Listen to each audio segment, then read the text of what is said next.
Олтымның сансыз жүрек алмағандай бір тымын, шынымен-ақ озғаныма өмірден қаранары қаламгері жұртымның. Шынға біткен шынар едің шераға, тарихымды түгелдедің ераға.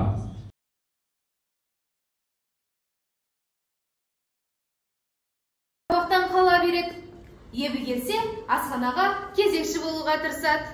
Кезекшінің міндеті екі шелекпен өзеннен еңірете су тасу. 100 баланы асырайтын тайғызан толған тұша тасиды. Одан ыдыс-аяқ жууға қосымша тағы тасиды. Кезекшіліктің ең ауыр осы. Интернаттың іргесін жалап ағатын өзеннен асханаға құбыр тартуға ол кезде шама келмеді ме? Әлде құнт болмады ма, біз қайдан білейік әйтеуір. Ауыр екі шелек буыны бекіп, бұғанасы қатпаған жастардың екі еліне зілдей басып, онсыз да тапал бойды төмен тартушы еді. Кезекші су мәселесін шешкен соң карта баршыға кіріседі. Одан кейін ұзынан ұзақ столға екі қатар қалайы тәрелкелерді, қисық қыңыр қалайы қасықтарды қойып шығады. Содан соң барып, Әлтай әрбір тәрелкенің тұсына тілдей кесілген қара нан қояды. Осы кезде Әлтайдың қасына тәрбиеші немесе аспаздың өзі ілесіп жүреді. Соның өзінде де Әлтай олардың қырағы көзін ала беріп, бірер кесегін томпақ ауызға бұралақтап ұрып жібереді. Тәрбиеші оның аузына күмәндана қарар еді. Бірақ Әлтай сыр бермейді. Сірә нанды шайнамай жұтып жіберетін шығар. Өңшең жалмауыз, топырламай біртіндеп кіріңдер деп есік аузында тұрады. Кезекшілік күні өткен соң Әлтайдың көңілі той тарқағанда құласып қалады. Интернаттың аш мүшкедей нормалынан місе тұтпай, қоңқылдап сабақ біткенше әрең шыдайды. Кейде соң сабақтардан қашып кетеді. Жол-жөнекей драм театрға соғып, қандай спектакль жүретінін, қандай контрамарка болатынын біліп алады. Сөйтіп, әрбір контрамарканы нанға айырбастайды. Театрға барушы талапкерлер табылады. Аш қалуға бейел, бірақ қобыландыны, қыз жібекті көруге құштарлар Құдайға шүкір бар еді. Театр қызметкерлері ойын соңында контрамарканың соншалықты көбейіп кеткеніне таң қалысады. Нанды қиып, театрға барғандар спектакль біткеннен кейін қарындары ашады. Ұйықтаған соң қарынның ашқаны білінбей кетеді дейді. Әр нәрседен хабары бар Қарачай хас болады. Онда шуылдамай тезірек жатайық дейді балалар. Балалар ұйқыға кетеді. Әр бөлмеде 10 бала жатады. Барлығы әскер балалары. Майданнан әкесі қайтпағандар, соғыстан ағасы келмегендер, аш қарын ұйқыда түстерінде ауылдың нар қызыл табанын көріп, тамсанып жатады. Осы кезде Әлтай басын көрпемен жауып алып, нан жейді. Біреу естіп қоймасын деп, дымын шығармауға тырысады. Контрамаркаға айырбастап алған нанды тауысқанша ұйқы жоқ. Бір күні Әлтай әшкереленіп қалады. Сәттіғұл дейтін бала оның нан жеп жатқанын біліп қояды. Полундыра деп Сәттіғұл айқай салады. Балалардың барлығы үй өртеніп бара жатқандай орындарынан сасқалақтап атып тұрады. Не боп қалды дейді. Әлтай нан жеп жатыр. Нан деген сөзді естігенде ұйқы шайдай ашылады. Нан деген сөз алыстағы ауылдан апаң келіп тұр дегенмен бірдей. Сәттіғұл барып, Әлтайдың басынан көрпені жұлып алады. Әлтай қақпанға түскен аш қасқырдай ақсиып айбат шегеді. Сәттіғұл, бер бізге де дейді.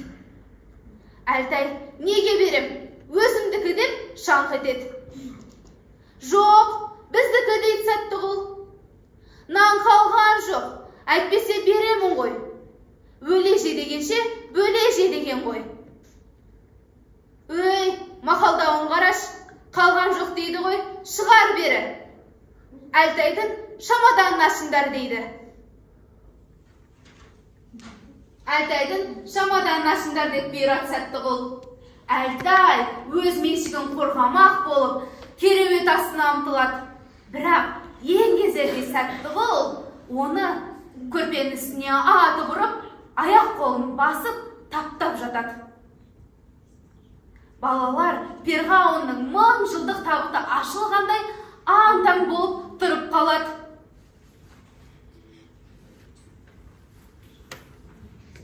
Аң-таң болып тұрып қалады.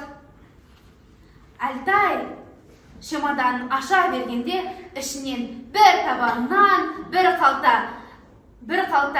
талқан, бір қалта құрт жайнап жатады.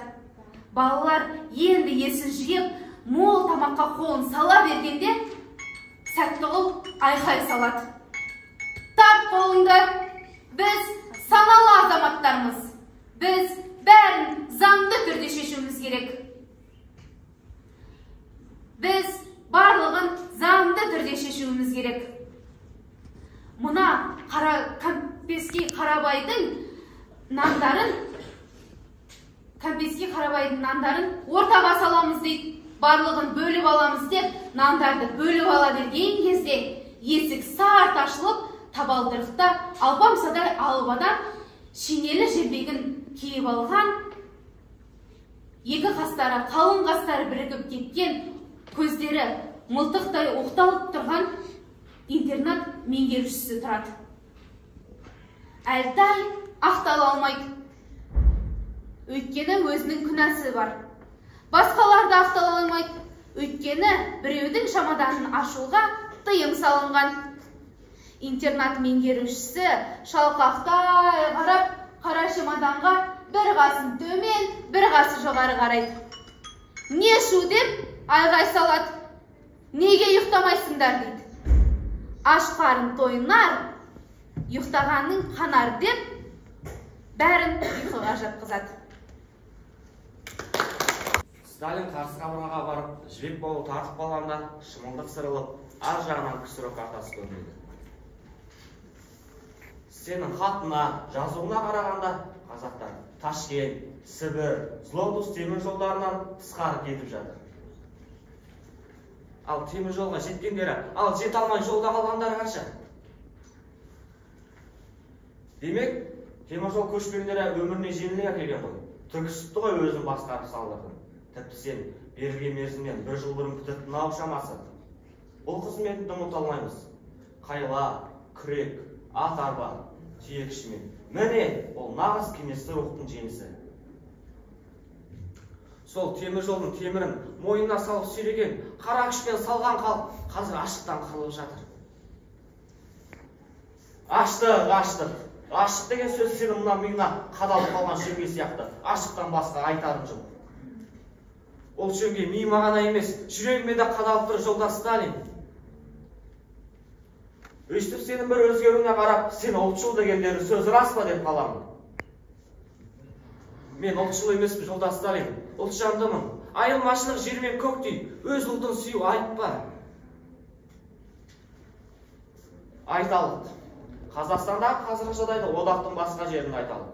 Таң болып губерниясында болса, сен осылай шырылдар ма едің? 1922 жылы Еділ бойын ашық жайлағанда, сондағы ашыға көмектесемін деп, қастарында 2 ай боламын деп, сүздегі жұқтырып алып, өлімнің аузына әрең қалдым. Сонда қазақтар өз аузындағы тамағын жырып беріп, көмегін аяған жоқ. Еділ бойы демекші, сен осыдан 1-2 жыл бұрын сол жерге комиссия басқарып барып, онда ұжымдастыру желілетуге болады деп, саяси бюроға ұсыныс қойған есіңде ме? Есімде жолдас Сталин. Ендеше неге Қазақстанда ұжымдастыруды желілетуге қарсысың? Бұл диалект хам тарих жолдас Сталин. Еділ бойындалар олар ежелден отырық желдер, жер сауып үйренгендер. Ал қазақтардың дені олар ежелден көшпенділдер, олар мал сауып үйренгендер. Мыңдаған жылдар бойы көшіп болған халықты 1 жылдың ішінде, тіпті жарты жылдың ішінде отырықшыландырудың қандай екенін түсінесіз бе? Экономикалық, тіпті психологиялық тұрғыдан қарағанда ұжымдастыру керек. Иә, әрине отырықшыландыру керек, бірақ мұның бәрі бір сәтте емес қой. Бірте-бірте. Социализмді нығайту. Экономиканы нығайту саясаты жайбарақтықты көтермейді. Өзіңізге мәлім, 1918-1919 жылдары Түркістан мен Қазақстан қалың жайлады. Ол кезде де қазақтар қатты қырғынға ұшырады. Мен аштықпен күрес комиссиясының төрағасы едім. Түркістанның максималист басшылары бар қаржыны әскерге берейік деді, ал мен ашшарға берейік дедім. Сонда максималист Кушекин, марксизм міне бойынша қазақтар жер бетінен жойылып кетуі тиіс. Оларға өзі аз қаржыны бөлгенше әскерге берейік. Әскер сол социализмді қорғап қалу үшін қажет деді. Ал мен тып-типыл болып құрылған, қара халықтың үстіне құрылған социализм кімге керек дедім. Көшпенділер адам өміріндегі масылдар деген маркстік теория емес, бұл буржуазиялық теория. Иә, дұрыс айтасыз, бірақ максималистер марксизм білімін бұрмалайды ғой. Максималистермен соққан қарумен маған да шүйлеп тұрған жоқсың ба? Жоқ, жолдас Сталин, мен сізге қарсы емеспін. Сіздің нұсқауыңызды, яғни саяси бюроның нұсқауын бұрмалаушыларға қарсымын. Сіздің табыстан бас айналу атты еңбегіңізден кейін қателесудің реті жоқ қой. Қазақстанда ұжымдастыру сіздің нұсқауыңыздан кейін де өрескел бұрмаланады. Әне менің хатымда көрсетілген жан түршігерлік фактілер сол бұрмалаудың нәтижесі. Өлтіру оңай, тірілту қиын. Соттар кінәсіздерді өлімге бұйырады. Кінәсіз екені анықталғаннан кейін оларды тірілте алмайды. Не істеу керек? Бір кем дүние. Халық жаулары дегендердің көбісі осылай өлтірілді. Мен балалықтың еліне келдім деген екен. Ересектерде сол балалықтың елінен келмеген ешкім жоқ. Анадан ешкім сақал мұртпен тумайды. Мен де солардың бірімін. Анамның аты Айша еді. Аз ба, көп пе, 60-тан астым. Аз ба, көп пе, ірілі уақыты кітап жаздым. Халық жазушысы атандым. Жазғанымның бәрін алтын дей алмаймын, бірақ соның көбі және дәмділері. Тек балалық шақтың нәрінен, балауса балғын шақтың әсерінен туған. Өсе келе көпті көрдім. Дүниенің шар тарабын арладым. Бірақ соның бәрі мені балалық шағымдай байыта алмады. Парижде болдым, Париж түсіме кірмеді. Мысырда болдым, Мысыр түсіме кірмеді. Қытай, Моңғолстан, Үндістан, Пәкістан, Иран бардым. Мұхиттың арғы бетіндегі Техаста, Чикагода, Нью-Йоркта болдым. Олар да түсіме кірмеді. Түсімде ылғи балалық шағымды көремін. Түсімде ылғи мың бұлақ кіреді. Түсіме күн сайын Ақсужа балыны көремін. Түсімде туған үйімді көремін. Түсімде Айша кіреді. Мұртаза түсіме сирек кіреді. Себебі ол кеткенде мен 5 жаста едім. Елесі емсеміз қана. Егде тартқанда бүгін көргеніңді ертең ұмытасың. Ал бала кезде көргенім, естігенім бүгінгідей әлі есімде. Ендеше текке күшіне бермей, соны неге жазбаймын? Ата бабамның, Айшаның аруағы жар бола көр деп қолыма қалам алдым. Шөлдеген жұлдыз. Шілде айда Қазан шаһарында да күн қатты сыйды. Сондай бір кезде атақты ақын Ғабидолла Тоқай қатты шөлдесе керек. Сыраханаға кіріп бір кружка сұра сұраса сатушы 35 тиын депті. Сонда Тоқай қалтасын қағып тиын санап тұрып, пива тура 35 тиын, ал қалғаны 5 тиын. Дүние-ай деп қиналса керек. Өзін Лермонтов, Пушкин сияқты алыптардың қатарына қосып, 3 звезды в небе, Пушкин, Лермонтов и Тоқай деп жүрген Тоқайдың қалтасы тесік екен. Ауыл иттері Ахмет Байтұрсынов қинамайды абақтыға жапқаны, қиын емес дарғасқаны атқаны, маған ауыр осылардың бәрінен өз ауылының иттері қапқаны деп еді-ау. Әттең, дүние-ай. 1937 жылы біздің әкейді де өз ауылымыздың шолақ белсенділері нақақтан ұстап, жала жауып жіберді де жоқ қылды ғой. Обалы кімге? Қорлықты көп көрдік қой. 1937 жылы халық жауы деп ұсталып, айдалғандар, атылғандардың бәрі кейін ақталды. Бірақ жазықсыз жапа шеккендер қайта тірілген жоқ. Бір кем ғана дүние мекен, орны толмас орасан обал дүние. Тарих қашан түзіледі?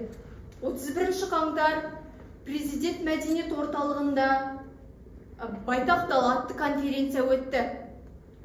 Мырзатай Жолдасбеков кіріспе, Әбіш Кекілбаев сөйледі.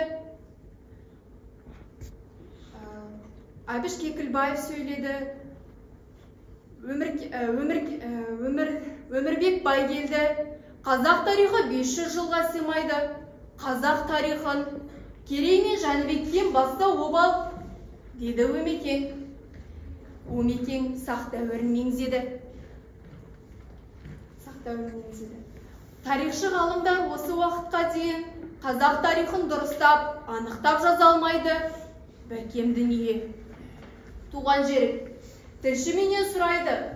Жұрттардың көбі қалада тұрады. Сіз неге ауылда аңсай бересіз дейді. Мен наурыз көк, қарлығаш, тағы басқа құстар сонау жердің түбіндегі Африкадан біздің елге дейін ұшып жетеді ғой.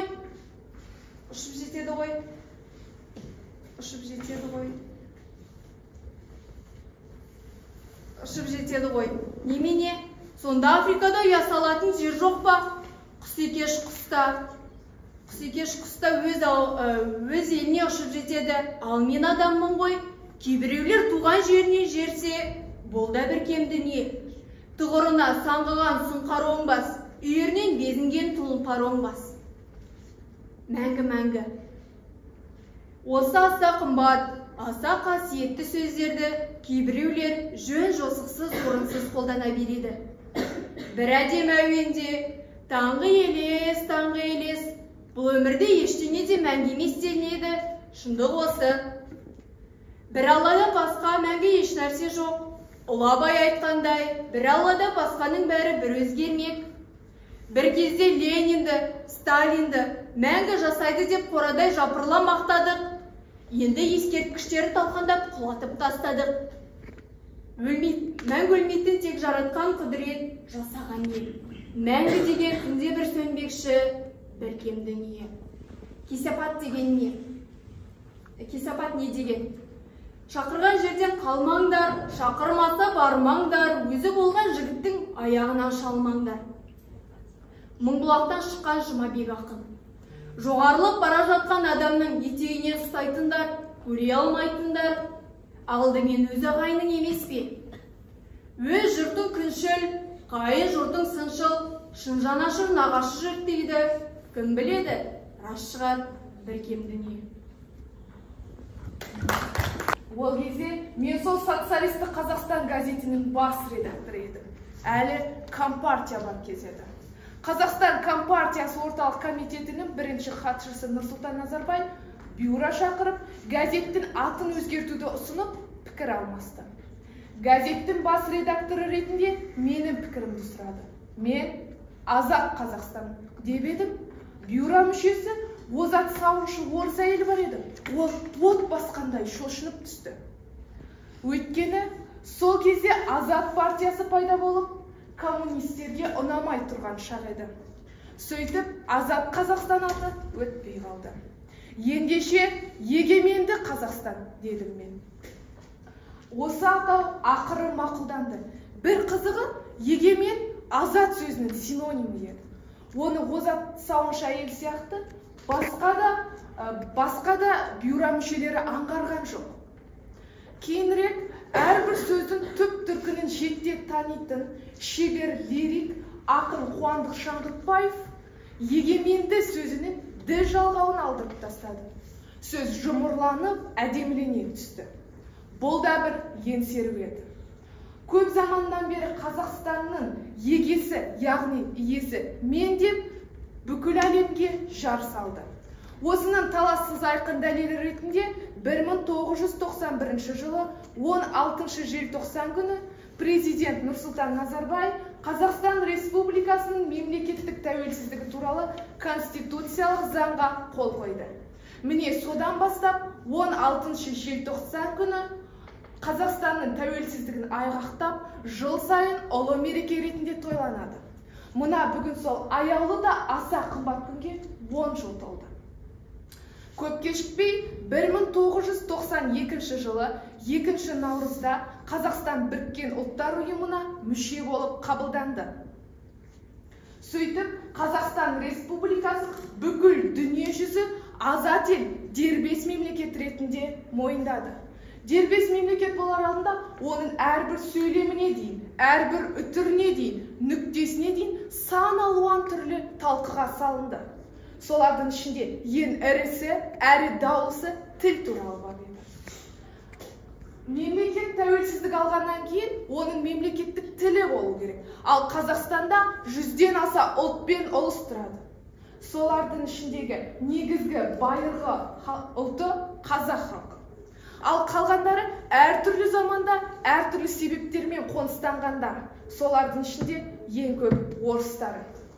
Басқыншылық жолмен келгендері бар, отаршылдық мақсатмен келгендері бар, мәжбүрлік жағдаймен келгендері бар, маман тапшылығымен шақырылғандары бар, тың көтергендері бар. Не керек? Орыстар өте көп. Енді келіп жоғарғы кеңесте орыс депутаттар орыс тілі де ресми тіл болсын деп жер тепкілеп қасарса айтысқа түспей ме? Қасарса айтысқа түспей ме? Мемлекеттік тіл қос тіл болсын деген дау ұзаққа созылды. Қос тілділік дегенді кешегі қанды қолбасшы Колбин шығарып кеткен. Өзі аз уақыт ішінде қазақ тілін меңгермек болып, қалтасына сөздік салып алып, жиналыстарда сон көрсетіп сілкілеп тұратын.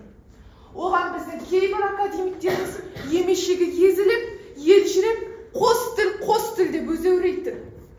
Іштен шыққан жау жаман.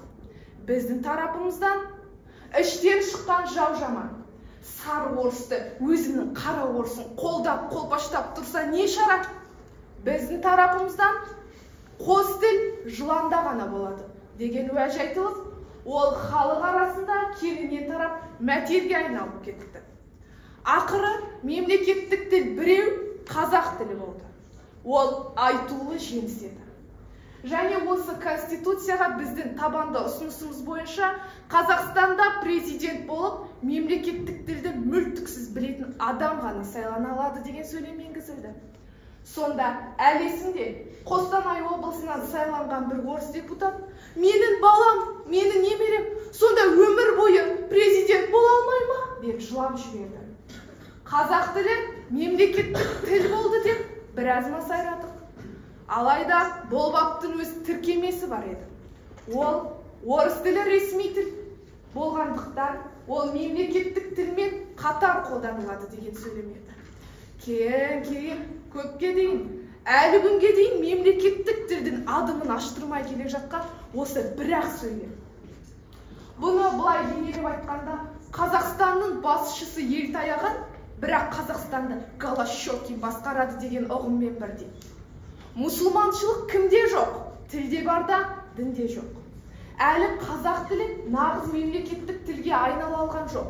Бейт-бейт мінберлерден сөйлейтін қазақтар сөзінің бисмиллясын қазақша бастайды да, көпшілікке түсінікті болуы үшін деп орысша жөңкиді.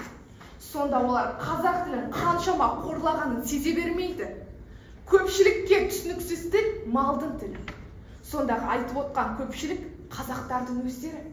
Жиналыстарда 80-90% қазақтар отырса да, кейде түптіге қазақтар болса да,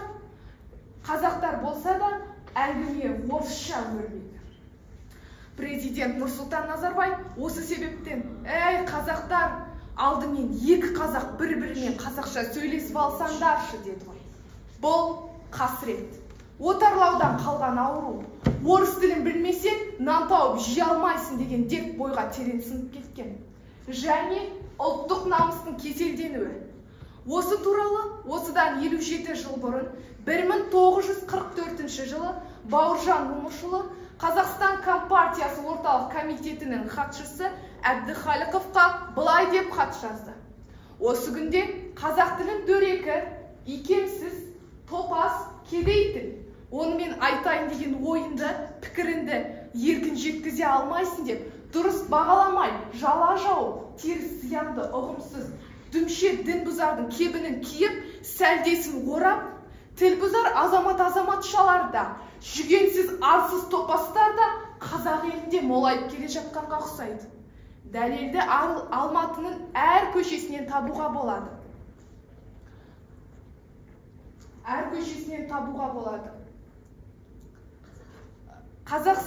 Қазақстан Біріккен ұлттар ұйымына мүше болып қабылданды. Сөйтіп, бүкіл Қазақстан Республикасын дүниежүзі азат ел, дербес мемлекет ретінде мойындады.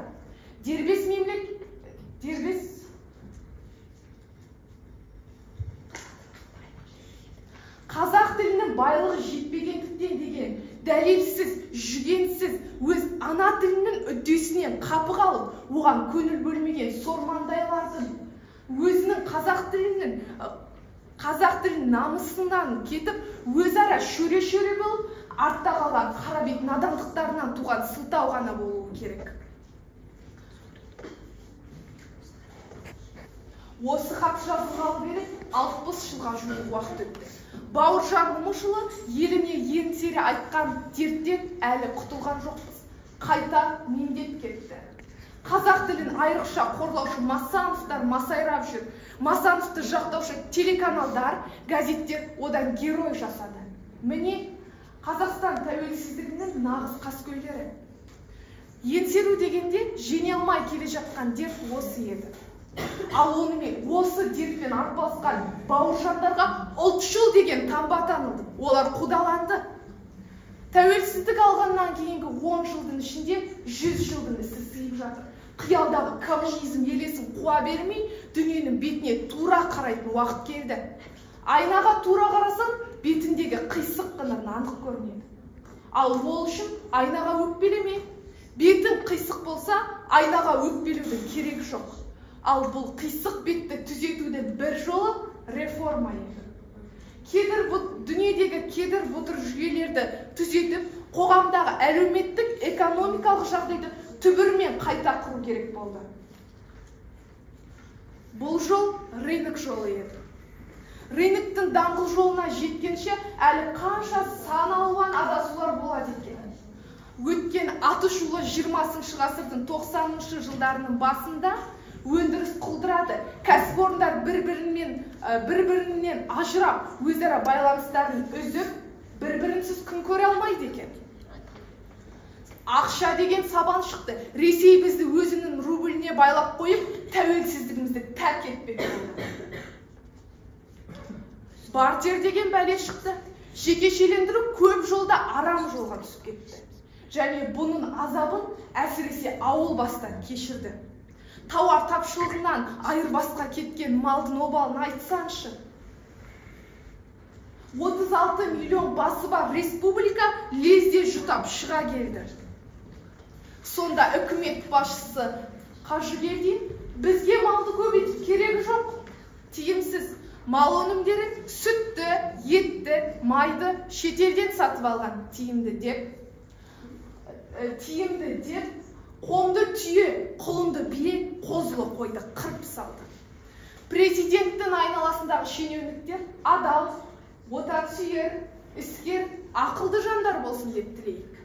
Араға от салып өсекшіл газеттер, телеканалдар премьер-министрге күйе жаққысы келеді.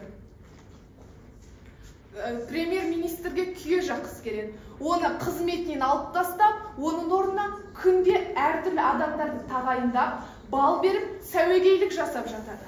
Ырылдарсың, қаппассың, дәл қазір оған лайықты таппассың. Біреудің айдауымен ақшаға бола жала жапқыш баспасөз қоғамның қас жауы. Олар мемлекетті нығайтуды көздемейді, іштей ірітуді көздейді. Ұлы мереке күні одан бөлекте елдің берекесін алатын алапес кеселдерден арылу жарқын болашақ үшін де керек. Сабыр мен еңбек бәрінде жеңбек. Әзәзілдер арамызға сызат салып, бір-бірін қақсоқ қылдырып, тыныштықты бұзбасын, бейбіт еңбекке кесірін тигізбесін деп тілейік. Ал ең баяндысы Табан ақы маңдай тер, талаптанып еңбек қыл. Бауыржан батыр әрі абыз айтқандай, талаптының тоқпағы тасқа шеге қағады деп, осы сөздің түп түркінін түсінген адам да, қоғам да ешқашан ұтылмайды. Әпкелер, кешіріңіздер. Сен мені танымай қалдың ба? Неге демейсің, Мақсұт? Ол тіл қатпады. Босағада тұрды да қойды. Бір-бірімізді көрмегенімізге 30 жылға жоқ болды ғой, Мақсұт. Сен соғысқа кеткенде, мен небәрі 28-де едім ғой. Ол үндемеді. Қартайдым, Мақсұт. Ал сен тәл 30 жыл бұрынғы қалпында қалыпсың. Ол үндемеді. Сен мені танымадың ба? Мен Хадишамын ғой. Сені әні келеді, міне келеді деп жүредім. Жұрт көрсе сені сірә менің балам дер. Сен сірә сол сөзден қорқып тұрсың ғой. Ол үндемеді. Босағада тұрғаның қалай, Мақсұт? Төрге шық, өз үйің ғой. Хадиша Мақсұттың қолынан ұстап төрге шығайын деп ілгері кетті, қозғала алмады. Арада 2 адым жер, бірақ алынбас асу сияқты. Хадишаның жілік-жілігіне қорғасын құйып жерге қағып қойғандай тырп етуге дәрмен жоқ. Ал Мақсұт босағада әлі тұр. Сенің келгенің қандай жақсы болды, Мақсұт. Туысын Шалабайдың қорлығына шыдай алмай сені айқай салып шақырып едім. Естіген екенсің. Шалабайдың былтыр күйеуге тиген қызы төркініне түсе кетті. Ауыл болып жиылдық. Ол қызды сен көрген жоқсың, мұнда туған бала ғой. Қағынып былтыр байға қашып кеткен. Шалабай сонда қызына, енді көргенім сені өлігін болсын, деп еді. Бәлені ме, құдасы бақуат неме болып шықты. Ол мейлі ғой. Шалабайдың көмейіне тас қағылған қасқырдай болды да қалды. Мейлі ғой, қыз жат жұрттық. Күлай тұрмағы оны сенің жалғыз қызың Жаннатта былтыр күйеуге тиіп балалы шағалы болып отырған жоқ па? Қолыма көшіп кел, жападан жалғыз қашан отырасың деп маған айтып жалынды. Бармадым. Мақсұттың үйін оты өшпесін, отырам осында дедім. Ой, бірін айтып бірін кеткенім. Бәрі анау Шалабайдың қызы Күлайдан шықты ғой. Шалабайдың қызы төркінге келіпті. Ауыл болып жиылдық. Күйеу мен Күлайды алып келген қоржынның аузын өзім ұстаймын ғой деп едім. Ата жағынан алғанда, менен жақын кімі бар Шалабайдың? Аталастан алғанда осы Мақсұттың үйінен жақын ешкім жоқ қой, біле білсе. Білмеді. Айдаладағы Ақшай кемпір ұстады қоржынның аузын. Ақшай кемпірдің бүгінде мұрнына несек құр түседі. Шалы қасында үшкенінің қызметін істеп отыр. Шифрлеп 8 бөлмелі үй салдырып алған. Балаларының басында мотоцикл бар. Сол Шалабай, сенің інін менің қайным ғой, қайын болмай қата қалғыр. Бір қоржынның аузын сатуға жарамады. Бұрын бір құдайдың басқа бергеніне көніп, жоқшылықты да, тоқшылықты да көрген бас қой мына бас. Бірақ Шалабайдың ол қорлығына шыдай алмадым.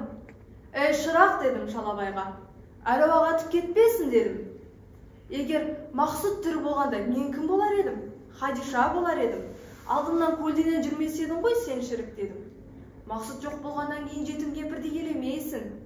Әруақ атқыр болмасын, анау Ақшай кім? Мен кім дедім. Сөйтіп анау Ақшай кемпір құтырсын.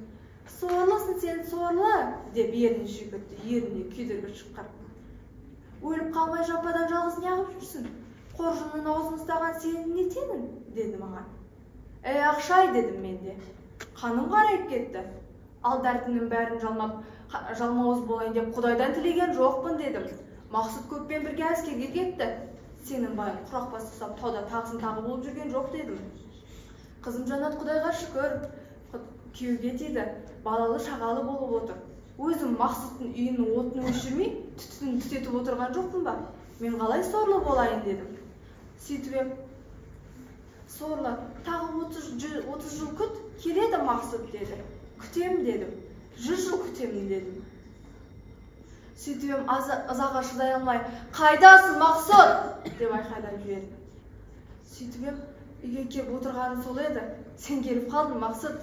Енді Ақшай кемпір не бетін айтар екен? Қыздан келген қоржынның аузын ұстап дәрежеге жетіп еді. Енді қара бет болатын болды. Мақсұт осының бәрін тыңдап босағада әлі тұр. Сол кезде Хадиша: «Неге үндемейсің, Мақсұт?» деп айқайлап жіберді. Хадиша өз даусынан шошып оянды. Қараса өзінің үйінде жалғыз өзі. Сиырды сауып табынға қосатын уақыт болып қалыпты. Мақсұт сонда түс болғаны ма? Сонда Мақсұт бір тіл қатпады ма? деді өзіне. Шынында Хадиша ақшайдан көрген қорлығын арыз етіп айтқан кезде Мақсұт сай сүйегі сықырлап қаншама жұбату сөздер айтып еді. Бірақ өлгендердің көзінен ешқашан жас шықпайды. Өлгендердің дауысын тірілер ешқашан ести алмайды. Ал Хадиша сонда Мақсұт түсінде бір тіл қатпады ма деп аң-таң.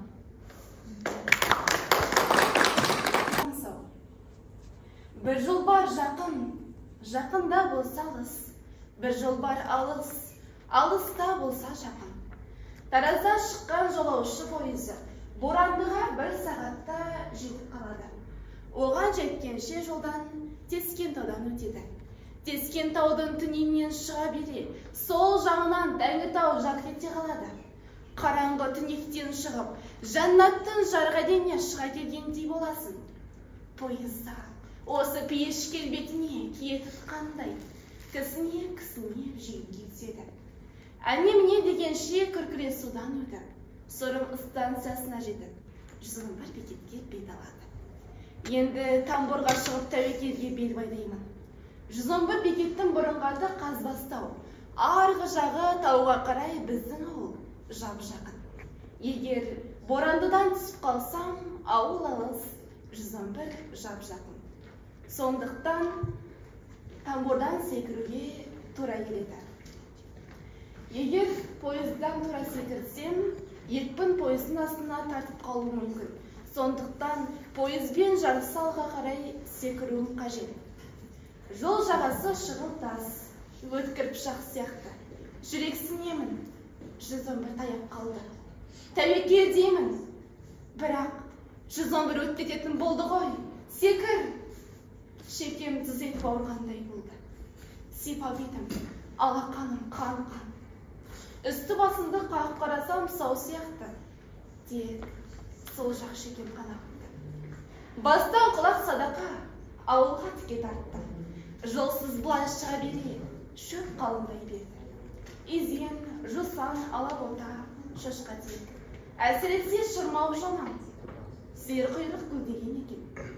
Соған сары торғай қонып, құйқылжыта сайрап отыр. Маған сәйендескенде бір рақпен жақындасам, ұшып кетеді.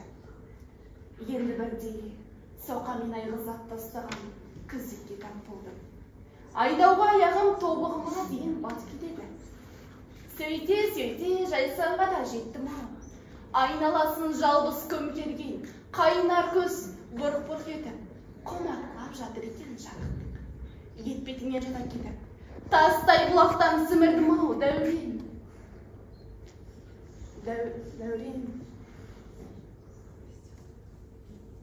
Содан не керек? Қалың шырмауы қысыдыр қайдау, шошқа тек әбден діңкелетті ме, жоқ әлден әлі су бұ-бұңыма түскетті ме? Әйтеуір сол бұлақтың басында, қайнар көз бұлақтың арасында ұйықтап кетіппін. Тор деп, әлде бір самал ұйытқып кеткендей. Көзімді ашып қарасам, күн сәскеге көтеріп қалапты. Атып тұрсам, Тәңіртау аспандап тұр екен, ауылдың іргесінде екенмін.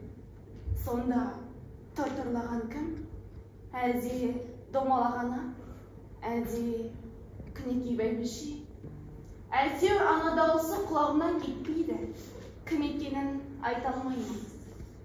Енді бірде үсті басыма зер салсам, интернат берген шалбардың балағы батпақ.